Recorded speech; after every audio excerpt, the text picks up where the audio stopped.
Kabalo pa mo nga sumala kay Makabili sa ginaset sa mga politika or what. The greatest threat to success is not failure, but boredom.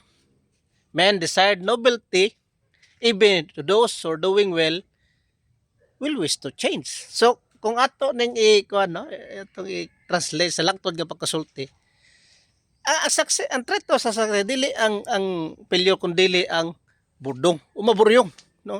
Kaya kung mapansin na to, bisag ka to matao bitaw nga tanaw na to why problema sa kinabuhi, perpekto kayo. But at the end, nganong ma-fail gyapon at the end. So, ang explanation na bored, na buryong, kaya yung life, routine na, wa na challenge, wa na something new. Mo nang kung sa mga layman's term bitaw kanang bisag sa ko katudlo ginaingon nako. Kanang taong may problema mo na mangitag problema.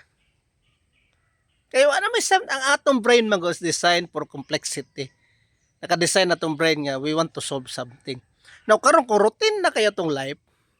So nagyo tay mechanism nga mangita gidag something thrill, mangita gidag something adventure. Mangitag problema somehow.